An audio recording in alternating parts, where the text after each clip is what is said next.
आज मैं एक ऐसी कहानी दिखाने जा रहा हूँ आपको जो साक्षात ईश्वर का कार्य कर रही है। ये कहानी है उन महान शख्सियतों की जो ये आप लाइन में बहुत सारे बर्ड पीपल देख रहे हो, बहुत सारे बर्ड पीपल और नीम देख रहे हो। उन महान योद्धाओं के द्वारा ये बर्ड पीपल नीम लगाए गए हैं और साथ में ये जाली सहित पूरा प्रॉपर व्यवस्था की। मैं पूरी विस्तार से जानकारी दिलवाऊंगा कि आखिर किसने लगवाए, कौन इनको लगाने वाला था, कौन सेवा कर रहा है। और सरकार से मैं मांग भी करता हूं, जिस प्रकार से सरकार भारत रत्न देती है ठीक उसी प्रकार से सरकार प्रकृति पुत्र का जो है पुरस्कार भी दे, क्योंकि प्रकृति नहीं बचेगी, पेड़ पौधे नहीं बचेंगे, जीव जंतु नहीं बचेंगे तो संसार नहीं बचने वाला। तुमने भारत रत्न सचिन तेंदुलकर को तो दे दिया, जो शराब की भी माफ़ी चाहूँगा, शराब की सचिन तेंदुलकर ऐड नहीं करता, बाकी फिल्मी कलाकार करते हैं, जो उस दिशा में समाज को लेके जाता है कोल्ड ड्रिंक्स के माध्यम से व अन्य ऐसे उत्पादों के माध्यम से जो युवाओं को इस शरीर को बर्बाद करते हैं। तो मैं कहता हूँ तुम देते रहो जो तुम्हें देना है, लेकिन कम से कम जो जीवन देने वाले लोग हैं उनको प्रकृति पुत्र का पुरस्कार ज़रूर दें। और सरकार नहीं दे पाएगी तो महान संतों के द्वारा इस मुहिम को अखंड भारत स्वाभिमान प्रारंभ करेगा। संतों के माध्यम से आने वाले कुछ समय में हम ज़रूर प्रकृति पुत्र का पुरस्कार अच्छे से अच्छे संत के माध्यम से दिलाने का प्रयास करेंगे। तो ये जो बड़े बड़े बर्ड पीपल नीम देख रहे हो और पूरे प्रबंध, अच्छा प्रबंध, मैं अभी कुछ समय पहले मेरे बड़े भाई से बात कर रहा था कि मैं प्रबंध करने में विफल रहा हूँ जीवन में। यहाँ पर इनकी प्रबंध व्यवस्था बहुत ज़बरदस्त। तो मैं अब ज़्यादा समय न लेते हुए उन महान लोगों के बीच में हूँ। आपका बहुत बहुत धन्यवाद, आपने अपना कीमती समय दिया। मेरा जो पहला प्रश्न है, इस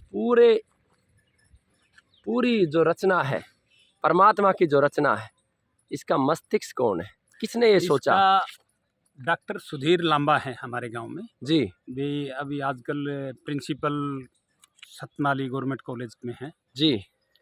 तो उन्होंने जो है ये यहाँ पर पूरा इन्वेस्ट किया जी। और बर्ड पीपल नीम हम लाए महेंद्रगढ़ से, जी, सरकारी यूनिवर्सिटी जी, नर्सरी से जी। उसके बाद इसकी देखभाल जो है जी, हमने सब ने मिल करके लगाए पेड़। जी। और इसमें पानी वानी की देखिए, व्यवस्था जी, जो है ड्रिप का सिस्टम। अब जो मेरा अगला पैसा देना, बुद्धि देना, दोनों ईश्वरीय कार्य हैं और जो पालन करना वो मातृत्व का कार्य है। जैसे श्री कृष्ण भगवान को जन्म किसी ने दिया, पाला किसी ने।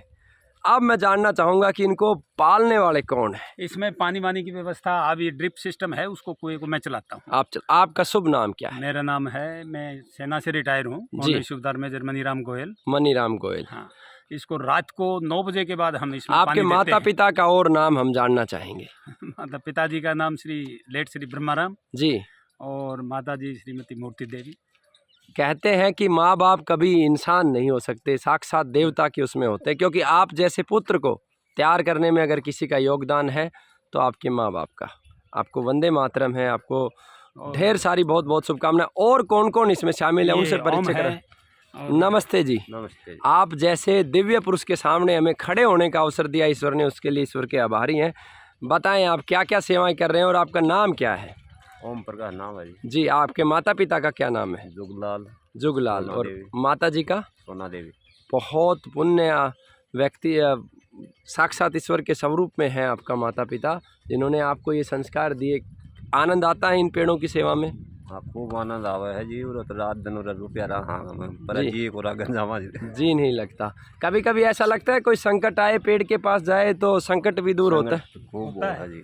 ये मेरे जीवन का अनुभव है। जब मैं संकट में होता हूँ, किसी पेड़ के पास जाता हूँ, वो मुझे रास्ता देता है। मैं गौ माता के पास जाता हूँ, वो मुझे रास्ता देता है। मैं मंदिर में जाता हूँ, वो मुझे रास्ता देता है। तो आप साक्षात ईश्वरीय कार्य कर रहे हो। ईश्वर की भक्ति भी यही है, जो ईश्वर के कार्य में लग गया वो ईश्वर ही है, ईश्वर के ही मार्ग पे चल पड़ा, ईश्वर की ही संतान है। आपका बहुत बहुत धन्यवाद। और पुनः मैं सरकार से मांग करता हूं कि इन सब को प्रकृति पुत्र का पुरस्कार दें। और सरकार नहीं देगी तो आप बहुत जल्द देखेंगे। आज परमात्मा ने हमारे मुख पे ये वाणी लेके आई है, प्रकृति पुत्र सम्मान से अच्छे संतों के माध्यम से अखंड भारत स्वाभिमान उनको ज़रूर पुरस्कार देगा। आपके भी क्षेत्र में अगर ऐसे दिव्य पुरुष हैं जो ऐसा कार्य कर रहे हैं तो कमेंट करके ज़रूर बताएं। जी, आप कुछ बोलना चाहते हैं? मैंने अभी कुछ पेड़ बड़ पीपल नहीं मंगनाना झोड़ में और लगाए हैं जी हाँ, पर जो है ना अपने खुद के इन्वेस्टमेंट से, जी और कुछ पेड़ खंडरा झोड़ में भी लगाए हैं, जी तो वो भी आपको जी दिखाएंगे अभी। बहुत अच्छे लगे। बहुत अच्छा। और मैं सभी दर्शकों को भी कहना चाहता हूँ, अखंड भारत स्वाभिमान का लक्ष्य है 1 लाख पेड़ पौधे हर साल लगाना। पूरा कर पाएंगे नहीं कर पाएंगे, संकल्प है, पूरा होगा नहीं होगा ये सब ईश्वर के हाथ में। आप जो कोई बड़ पीपल लगाना चाहे और सेवा करने की जिम्मेवारी जो भी ले, हमारा भरपूर प्रयास है उनको हम निःशुल्क पेड़ पौधे उपलब्ध करवाएं जिनके पास धन का अभाव है, और जो दान देना चाहें इस व्यवस्था में उनका भी स्वागत है। बहुत बहुत धन्यवाद। वंदे मातरम, जय भारत।